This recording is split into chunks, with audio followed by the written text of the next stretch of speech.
बहुत समय पहले एक छोटे से गांव में राजू नाम का गरीब किसान रहा करता था। राजू के पास एक छोटी सी जमीन थी जिस पर वह खेती कर अपना जीवन व्यापन करता था। राजू बहुत ही मेहनती और ईमानदार किस्म का व्यक्ति था। वो दिन भर अपने खेतों में काम करता था। राजू के परिवार में पत्नी सीमा और उसके बूढ़े पिता और उनकी एक छोटी सी बेटी थी जिसका नाम रीना था। राजू रोज सूर्य उदय से पहले ही अपने खेतों की तरफ निकल जाता था। उसकी कड़ी मेहनत और लगन के बावजूद भी उसकी फसल ठीक ठाक नहीं होती थी, क्योंकि उसके पास न तो अच्छे बीजों की व्यवस्था थी और न ही सिंचाई के लिए पर्याप्त साधन। फसल की सिंचाई के लिए अक्सर राजू को वर्षा पर निर्भर रहना पड़ता था। फिर भी वह अपने इस जीवन से बहुत खुश था और हर रोज वो भगवान का स्मरण करता था। उसी गांव में एक धनवान सेठ भी रहता था जिसका नाम धनीराम था। सेठ धनीराम बहुत ही लालची और मक्कार था। उसने अनेक गरीब किसानों की जमीनें हड़प ली थीं और उन पर ब्याज का भारी बोझ डाल दिया था।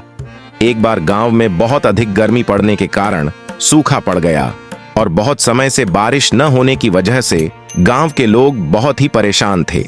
राजू की भी फसल सूख गई और उसके पास खाने के लिए भी अब पर्याप्त भोजन की व्यवस्था नहीं थी। उसकी स्थिति दिन वह दिन खराब हो रही थी।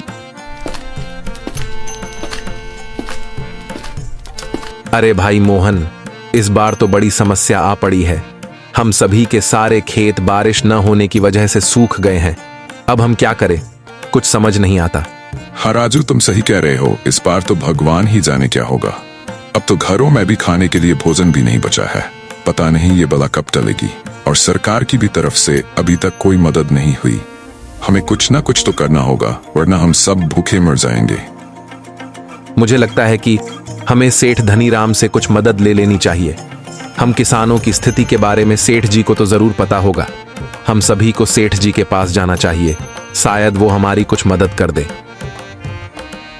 राजू, सेठ धनीराम एक नंबर का लालची इंसान है।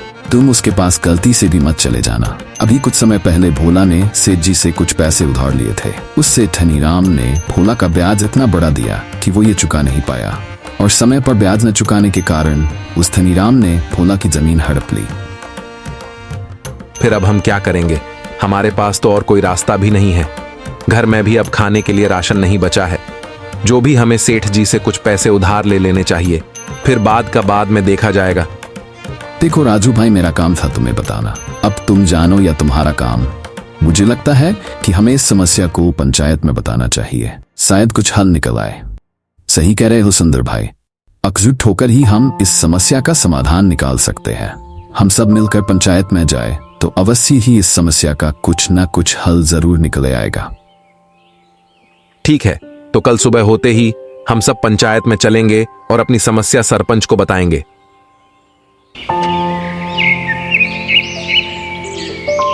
अगले दिन सभी लोग मिलकर पंचायत में जाते हैं, मगर वहां जाकर उन्हें पता चलता है कि अभी सरपंच जी गांव में नहीं है, इसीलिए अगले 2 महीने तक गांव में कोई पंचायत नहीं होगी। यह बात सुनकर सभी किसान भाई निराश होकर अपने अपने घर आ जाते हैं। जी क्या हुआ, कुछ समाधान निकाला समस्या का कि नहीं? नहीं सीमा, कुछ फायदा नहीं हुआ। इधर हमारी सारी फसल भी सूख गई है और घर में भी राशन की व्यवस्था नहीं है। अगर हमें कहीं से मदद नहीं मिली तो हम भूखे मर जाएंगे। सीमा, आप चिंता मत करो, भगवान हमें इस समस्या से जरूर निकलेंगे। आखिर हम कब तक भगवान के भरोसे यूं ही बैठे रहेंगे? इसलिए मैंने सोच लिया है, हम सेठ धनीराम से कुछ पैसे उधार लेंगे। आपको पता तो होगा कि सेठ धनीराम कैसा व्यक्ति है। वह एक नंबर का लालची और बेईमान है। लेकिन इस वक्त तो सीमा हमारी ऐसी स्थिति है कि हमें कुछ ना कुछ तो करना होगा। हाँ, आप सही कह रहे हो। आप सेठ धनीराम से बात कर लो। हाँ, मैं कल सुबह सेठ धनीराम के घर जाऊंगा।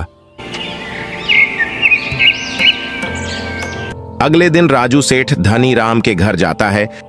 आओ आओ राजू, और कैसे हो? आखिर तुम्हें मेरी याद आ ही गई। मैंने सुना है कि तुम्हारी फसल इस बार पूरी तरह से सूख गई है। हाँ सेठ जी, इस साल वर्षा न पड़ने की वजह से हमारी फसल पूरी तरह से सूख गई है। अब तो हमारे पास खाने के लिए भी कुछ नहीं बचा। मैंने सोच कि आपसे कुछ मदद ले लूं। सहायता क्यों नहीं? मैं तुम्हारी इस वक्त सहायता तो कर सकता हूँ, मगर इसके बदले मुझे भी कुछ चाहिए। सेठ जी, इस वक्त तो मेरे पास देने के लिए कुछ नहीं है। जैसे ही मेरी फसल तैयार हो जाएगी, मैं उसे बेचकर सबसे पहले आपसे लिया कर्ज को भर दूंगा। देखो भाई राजू, तुम्हें मेरे पास कुछ तो गिरवी रखना पड़ेगा, तभी मैं तुम्हें पैसे दूंगा। तुम्हारे पास जो जमीन है तुम उसे मेरे पास गिरवी रख दो और बदले में मेरे से पैसे ले लो। ठीक है सेठ जी, जब तक मैं आपका पैसा नहीं लौटा देता, मेरी जमीन आपके कब्जे में रहेगी। और हाँ राजू, तुम इस पेपर पर हस्ताक्षर कर दो। इस पेपर पर लिखा है, जब तक तुम मेरा पैसा नहीं लौटा देते तब तक तुम्हारी जमीन मेरे कब्जे में रहेगी। और हाँ, अगर तुम कर्ज नहीं दे पाए तो तुम्हारी जमीन मेरी हो जाएगी। जी सेठ जी, मैं आपसे वादा करता हूं कि वक्त पर आपके सारे पैसे लौटा दूंगा। बस मुझे आपसे खाद बीज के लिए कुछ पैसे चाहिए। ठीक है, मैं तुम्हें कुछ पैसे ब्याज पर दूंगा, पर याद रखना समय पर मेरे पैसे मुझे मिल जाने चाहिए। तभी सेठ धनीराम राजू को कुछ पैसे देता है और राजू भी इन कागजों पर हस्ताक्षर कर देता है और बाजार से खाद बीज और खाने के लिए कुछ सामान लेकर अपने घर आ जाता है। सीमा सेठ धनीराम ने हमें पैसे तो दे दिए, मगर हमारी जमीन अपने कब्जे में रख ली है और हम समय पर उसके पैसे नहीं दे पाए तो हमारी जमीन उसकी हो जाएगी। मुझे पता था कि सेठ धनीराम ऐसा ही करेगा। उसकी नजर जो थी हमारी जमीन पर। अब हमको अपने खेतों में दिन रात एक कर मेहनत करनी होगी, तभी हम उस धनीलाल का कर्ज चुका पाएंगे। हाँ सीमा, हम मेहनत करेंगे और उस धनीराम का कर्ज भी समय पर चुका देंगे। बस भगवान की कृपा से अब की बार फसल ठीक ठाक हो जाए।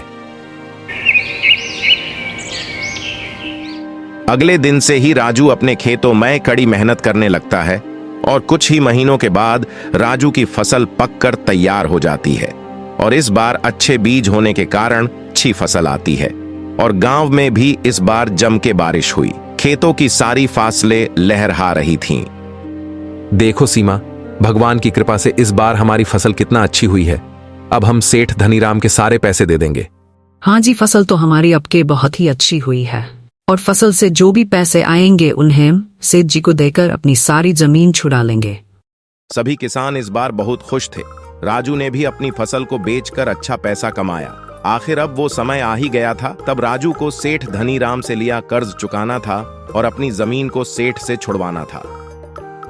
सीमा, इस बार की फसल को बेचकर अच्छा मुनाफा हुआ है। ये सब तो आपकी कड़ी मेहनत के कारण हो पाया है। और अब सेठ धनीराम के पास चलाते हैं, उसके पैसे देकर अपनी सारी जमीन वापस ले आए। फिर वे दोनों सेठ धनीराम के घर जाते हैं। सेठ जी, ये लो आपके पैसे। जो मैंने यहाँ से कर्ज लिए थे उसका पूरा ब्याज सहित ये पैसे हैं। अब आप हमारी सारी जमीन हमें लौटा दीजिए। ये तो बहुत ही कम है। जो तुमने मुझसे पैसे लिए थे, अब उनका कर्ज पहले से भी अधिक हो गया है, क्योंकि तुमने समय से कर्ज नहीं चुकाया। इसलिए तुम्हें मुझको और भी पैसे देने होंगे।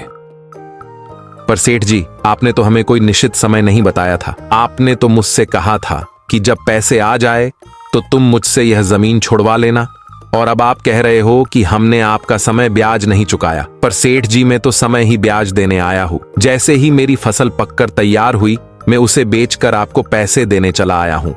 देखो राजू, इस पेपर पर साफ साफ लिखा है कि तुमने मुझे 1 महीने में पैसे वापस नहीं किए तो तुम्हारी जमीन मेरी हो जाएगी। अगर उसके बाद भी तुम अपनी जमीन को वापस लेना चाहते हो तो तुम्हें मुझे 10% और ब्याज देना होगा। हमने आपके सारे पैसे ब्याज सहित वापस किए हैं। आप हमारे साथ ऐसा नहीं कर सकते हैं। अगर तुम्हें ये जमीन वापस चाहिए तो 10% और ब्याज लेकर आओ। अभी तो हम जा रहे हैं सेठ धनीराम, मगर याद रखना मैं अपनी जमीन तुमसे वापस लेके ही रहूंगी और इस करतूत के बारे में सारे गांव वालों को भी बताऊंगी। सीमा और राजू निराश होकर सेठ के घर से आ गए और सेठ धनीराम द्वारा किए गए छल को गांव के सभी किसान भाइयों को बताया। ये सेठ धनीराम अपने आप को समझता क्या है? अगर ऐसा चलता रहा तो ये सेठ एक दिन हम सभी किसानों की जमीन हड़प लेगा। हमें सेठ के खिलाफ तो कोई ना कोई कदम उठाना होगा। हाँ, तुम सही कह रहे हो, लेकिन सबसे पहले राजू की जमीन उस सेठ से छुड़वानी होगी। हमें पंचायत में जाकर सेठ धनीराम की शिकायत करनी होगी। अब तो सरपंच जी भी आ गए होंगे। मुझे लगता है कि हम सभी को मिलकर एक बार और सेठ धनीराम से बात कर लेनी चाहिए।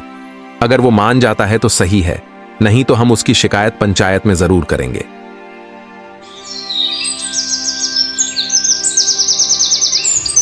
सभी किसान भाई मिलकर सेठ धनीराम के पास जाते हैं। सेठ धनीराम जी, आपने राजू की जमीन को क्यों हड़प रखा है? जब राजू ने आपको ब्याज के सारे पैसे दे दिए हैं तो आप उसकी जमीन को वापस क्यों नहीं कर रहे हैं? तुमसे आखिर किसने कहा कि राजू ने मुझे ब्याज के सारे पैसे दे दिए? राजू ने अभी कुछ पैसे दिए, ब्याज के पैसे अभी उस पर बाकी है। जब तक वो मेरे ब्याज के पैसे मुझे वापस नहीं करेगा तब तक उसे वो जमीन वापस नहीं मिलेगी। देखिए सेठ धनीराम जी, इतना तो हम सब जानते हैं कि आप ब्याज पर पैसे देने के बदले हम गरीब किसानों को बहुत भारी लुटते हो। अगर आप राजू की जमीन वापस नहीं करेंगे तो हम पंचायत में जाएंगे। अगर हम सभी ने आपका नाम पंचायत में ले लिया तो आपको पता है कि आपकी पूरे गांव में कितनी बेइज्जती होगी। फिर जमीन तो हम आपसे ले ही लेंगे और आपकी बेइज्जती होगी वो अलग। इसलिए आप सीधे सीधे राजू की जमीन वापस कर दीजिए, वरना हम सब पंचायत में जा रहे हैं। पंचायत का नाम सुनकर सेठ धनीराम डर जाता है। अगर ये लोग पंचायत तक पहुंच गए तो मैं कई मुंह दिखाने लायक नहीं रहूंगा और सरपंच तो मुझे छोड़ेगा नहीं। इससे अच्छा तो मैं इस राजू को जमीन वापस कर ही देता हूँ। आखिर गांव में तो मेरी इज्जत बनी रहेगी। अरे किसान भाइयों, आप क्यों नाराज हो रहे हो? एक जमीन ही तो है, मैं उसे अभी वापस कर देता हूँ। ठीक है राजू, मैं तुम्हें जमीन वापस करता हूँ और साथ ही मैं तुम्हारा ब्याज भी माफ करता हूँ। इस घटना ने राजू को सिखाया कि मेहनत और बुद्धिमत्ता से हर मुश्किल को पार किया जा सकता है। साथ ही गांव के लोगों को भी समझ आ गया कि एकता में बल होता है। राजू और सीमा अब खुशी से अपना जीवन व्यापन करने लगे और गांव के लोग भी मिलकर अब एक दूसरे की मदद करते हैं।